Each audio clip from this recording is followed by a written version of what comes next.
অবশ্য আমরা যেটা খবর পাচ্ছি, এক ব্যবসায়ী লিলুয়ার এক ব্যবসায়ী, তার কাছে হুমকি ফোন এসেছে তোলা চেয়ে।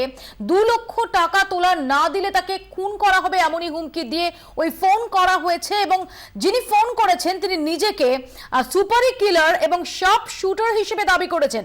বিস্তারিত জানবো, দেবব্রত ঘোষ আমাদের সঙ্গে টেলিফোন লাইনে রয়েছেন। দেবব্রত, মতিয়া দিল্লিওয়ার এক ব্যবসায়ী, তিনি রেলের একজন বড় ঠিকাদার এবং তার কাছে 2 কোটি টাকা ফোন চেয়ে 2 কোটি টাকা চেয়ে তার কাছে ফোন আছে এবং এই তোলার টাকা না দিলে তাকে প্রাণে মারা হবে এমন হুমকি ফোন কিন্তু বারবারই আসতে থাকে। শুধু ওই ব্যবসায়ী নয়, তার পরিবারের অন্য সদস্যদের কাছেও এই হুমকি ফোন আছে।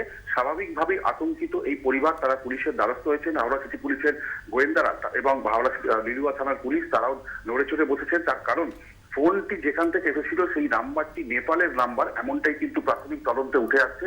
এবং এই নেপাল থেকে কুখ্যাত মাফিয়া, একসময় যদিও সে অমিত চৌধুরী, তিনি এখন জেলের মধ্যে রয়েছেন এবং এই নেপাল থেকে বসে এবং বিহার ঝাড়খণ্ড থেকে বসে তিনি কিন্তু লিলুয়া বেলুর এই অঞ্চলে তিনি তোলার টাকা আদায় করতেন, গুন্ডা ট্যাক্স আদায় করতেন। এবং সেই চক্রটি আবার সক্রিয় হয়ে উঠলো। তারা কি আবার ব্যবসায়ীদের এইভাবে টাকা আদায় তারা চেষ্টা করছে, সেই নিয়ে কিন্তু যথেষ্ট কিন্তু নড়ে চড়ে বসেছে হাওড়া সিটি পুলিশের গোয়েন্দারা।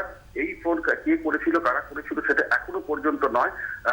তবে যেটুকু মনে করা হচ্ছে, নেপাল থেকে এই ফোন এসেছিল এবং বারবার এই ফোন আসতে থাকে এবং কিন্তু এখনো পর্যন্ত তাদের কাউকে পুলিশ চিহ্নিত করতে পারেনি। নিজেকে একজন শার্প শুটার এবং সুপারি কিলার পরিচয় দিয়ে এই ফোন করেছিল এক দুষ্কৃতী, কিন্তু তার সেই দুষ্কৃতীকে সেটা এখনো পর্যন্ত চিহ্নিত করা সম্ভব হয়নি এবং যথেষ্টই গোটা ঘটনায় আতঙ্কিত এই ব্যবসায়ী। দেবব্রত, তোমার কাছ থেকে এই সংক্রান্ত ডেভেলপমেন্ট আমরা জানতে থাকবো। দেবব্রত ঘোষ আমাদের সঙ্গে এতক্ষণ টেলিফোনে কথা বললেন।